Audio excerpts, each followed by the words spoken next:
A big warning for anyone headed out the door this morning as a major ramp closure along I-25 could mess up your usual route. Courtney Yoon joins us live in just a few minutes with everything you need to know. But before that, it is officially the month of December, and boy, did it finally feel like it this weekend. If you didn't like that, don't worry though, it's actually going to get a bit warmer before we see something like that once again. Thanks for joining us. I'm Jordan Chavez. I'm Corey Rose alongside Erica Lopez and our weather impact team, Katie LaSalle and Jaden Knowles out today. Jaden's out on the roads right now to see how that wintry weather is impacting traffic. But first, we're going to start with Katie because more snow later this week. It's kind of a roller coaster. Absolutely. It's cold this morning. It'll clear out, be a little bit warmer tomorrow. But yes, we are looking for more measurable snow. Finally, though, we saw a little flake Yes, activity. I'm happy, Katie. Thank you. A little bit of a dusting, nothing major for the metro area, but it is the second latest first snowfall on record here for the metro area. This morning, we're waking up to some snow-covered roadways, spots in the high country. So if you are driving through downtown Winter Park, do anticipate some icy, snow-covered roadways. We watched winter weather advisories expire as of this morning across the mountains. But boy, oh boy, it is cold, frosty, and clear out across the eastern plains, and temperatures have fallen well below freezing. We're talking teens this morning here in Denver. So bundle up, layer up, make sure you're prepared for a crisp start to the morning. It is only 7 degrees in Greeley out through New Raymer. Teens for the majority of the metro area. Later on today, though, skies will be mostly clear. Temperatures are set to climb above freezing in the upper 30s to near 40 degrees, still below average for this time of the year. Teens, 20s only for many of our mountain towns. We picked up fresh powder. We'll look at some of those snow totals that we saw in the high country over the past 24 hours. But tomorrow, upper 40s, mostly cloudy skies. Wednesday, our next impact day where we could be seeing more measurable snowfall. Looks like more of an impactful storm than what we experienced over the weekend. We'll talk more about that in your extended forecast. But I want to send things over to my colleague, Jaden Knowles. He's been tracking the weather all weekend long, and he's out there again this morning, nice and bundled up. He is down south. And Jaden, what are the road conditions that you've seen where you are this morning? Well, thank you, Katie. As we left this morning from Denver, heading south along I-25, conditions were great. I mean, road conditions were fine. Everyone was traveling the speed limit, and some vehicles traveling faster than the speed limit.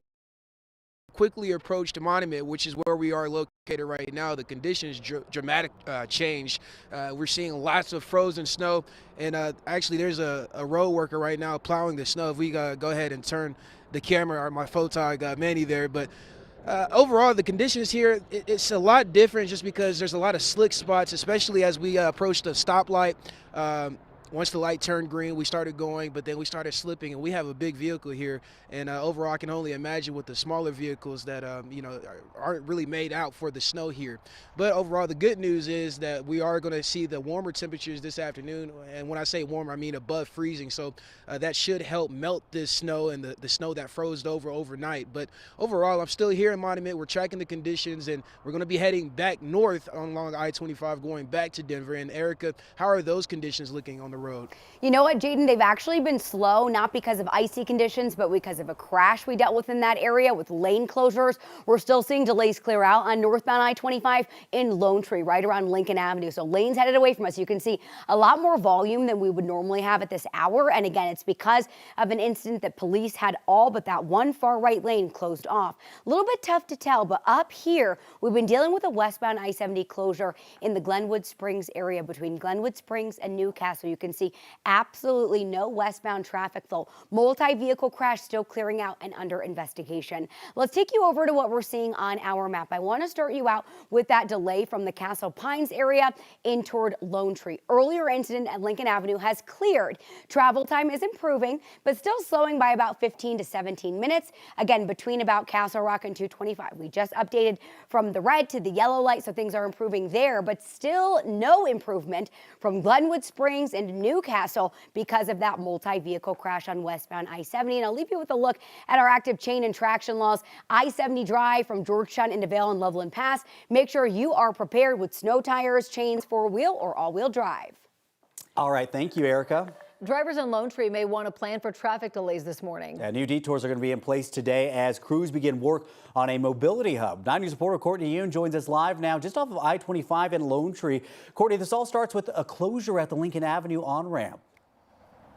Yes, that's right, Jordan and Corey. The Lincoln Avenue on-ramp onto I-25 southbound will be closed for 2 weeks, but take a look right now. It's currently open, but that's expected to change later on today. Crews are installing new storm drainage crossings and replacing concrete panels on the ramp. Take a look at the detour map. Drivers taking Lincoln Avenue will be routed to southbound Peoria Street, then they'll go to westbound Ridgegate Parkway to get onto southbound I-25. So it's quite a ways around to get onto the highway. All of this is part of the Lone Tree Mobility Hub improvements. The Colorado Department of Transportation says it will emphasize multimodal options and really walkability. New roadways will be constructed for busing transit services on the northbound off-ramp and southbound on-ramp just south of Lincoln Avenue. Crews will be building a pedestrian bridge over I-25 that connects those two transit stops for pedestrian and bicycle access. Pedestrian ramps and stairs will also be constructed.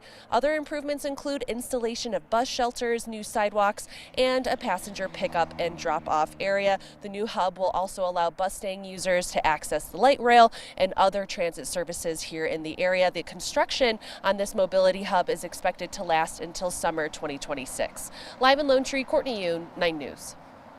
Courtney, thank you. New this morning, CBI is searching for a missing adult. 45-year-old Kenneth Martinez was last seen 2 days before Thanksgiving, walking just north of the Grizzly Rose. Kenneth is 5 feet 5 inches, 217 pounds, with brown hair and brown eyes. He was last seen wearing a dark navy blue hoodie and dark navy blue sweatpants. Kenneth has a diminished mental capacity and needs medications. If you see him, call Thornton Police, 720-977-5150. Some big changes could be coming to some of the largest hotel homeless shelters in the Denver area. The Denver Gazette says that the Salvation Army is going to be phased out as 3 new contractors chosen by the state will take over. For nearly 2 years, these shelters have played a huge role in combating homelessness under Mayor Mike Johnston's All in Mile High initiative. Salvation Army's Intermountain Division commander tells the Gazette that this move could impact people at the shelters that may have already developed relationships with social workers and volunteers. Yesterday, more than 100 people gathered in Stockton, California for a vigil to honor the victims of a shooting at a child's birthday party over the weekend. 4 people were killed, ages 8, 9, 14, and 21 years old, and 11 more were hurt. At the vigil, speakers called for unity during a time where families and community members continue to mourn. Sometimes it takes tragedy to bring us all together, but we believe that if we stand together, that we can make things happen. And we want to lift up the family. I don't know about you, but I believe within my heart that all of us have been made sad of this tragedy. The search for the suspect continues this morning. Officials are saying the incident could be a targeted attack, but so far no motive has been determined. The man accused of shooting 2 National Guard members near the White House is now facing first-degree murder charges after one of the soldiers died. Prosecutors say the 29-year-old shooter, an Afghan national who came to the U.S. in 2021, ambushed the troops on Wednesday. 20-year-old Specialist Sarah Beckstrom died from her injuries. 24-year-old Staff Sergeant Andrew Wolf remains in critical condition this morning. The Trump administration is now pausing asylum decisions and Afghan visa processing in response. Investigators are searching for a motive as federal agents execute warrants in multiple states.